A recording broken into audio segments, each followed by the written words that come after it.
ओम तारे तारे वीरे, ओम तारे वीरे, वीरे ह्रीं फट स्वाहा।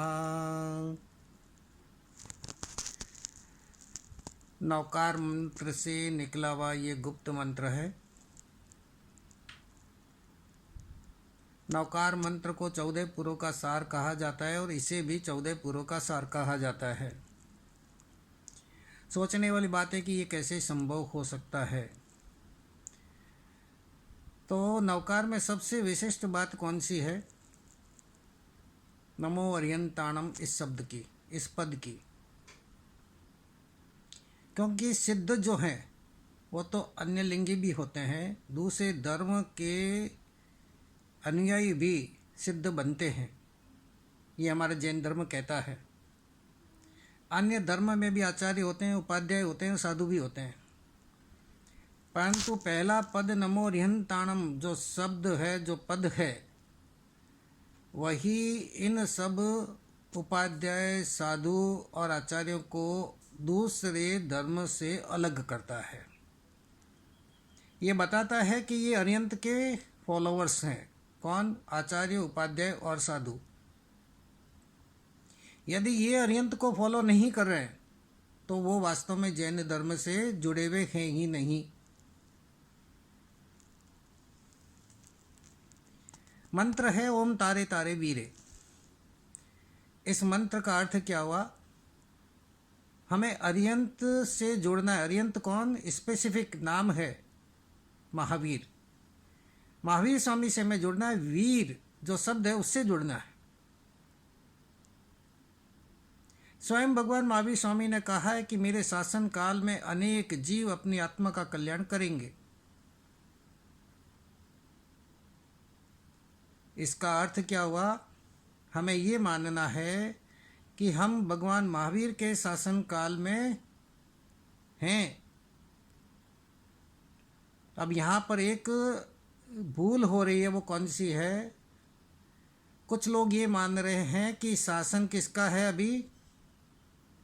सिमंदर स्वामी का, क्योंकि वो अर्यंत हैं और महावीर स्वामी सिद्ध हो गए।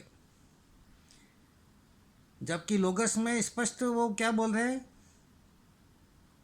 लोगस सौजोगरे धम्म तित्थ यरे जिणे अर्यंते कित्ते सम 24 केवली। उन्हीं को अर्यंत और उन्हीं को तीर्थंकर मान रहे हैं। 24 तीर्थंकर जो हैं उनको नमस्कार कर रहे हैं। और दूसरी तरफ बोल रहे हैं ये सिद्ध हो गए।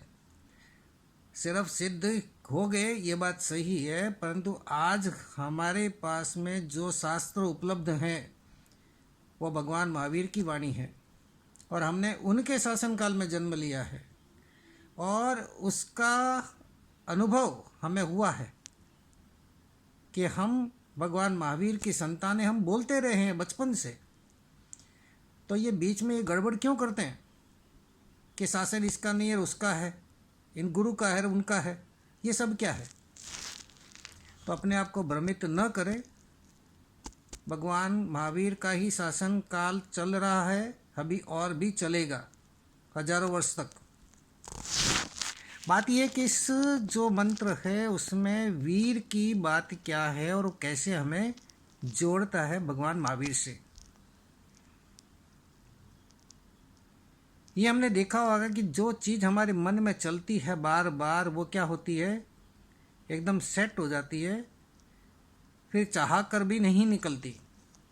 तो मंत्र विज्ञान ऐसा है कि उसी को बार बार रटने से वो हमारे फिक्स हो जाता है, हमारे मन पर छाप छोड़ देता है। और छाप भी किसकी छोड़ेगा ये मंत्र? वीर की। यही कारण है कि जब भी हम अर्यंत के मंत्र का जाप करते हैं तब हम भय से मुक्त हो जाते हैं। भय से मुक्त क्यों होते हैं? क्योंकि अब मोक्ष होगा या नहीं होगा ये भी प्रश्न नहीं रहा। जब मोक्ष होने का भी प्रश्न न रहा तो फिर दूसरी तो बात ही क्या है? ये मंत्र भगवान महावीर से सीधे जोड़ता है हमें। इसलिए जैसे ही हम जुड़ते हैं उनका पुण्य हमारे तक पहुंचना शुरू हो जाता है और इसको अनुभव भी कर रहे हैं लोग मंत्र साधना के ही समय। अभी साधना तो पूरी ही नहीं हुई, तब की ये बात है। इसलिए इस मंत्र को बड़ी ही श्रद्धा और विश्वास से जपें। बहुत अधिक आनंददायक है और कल्याणकारी भी।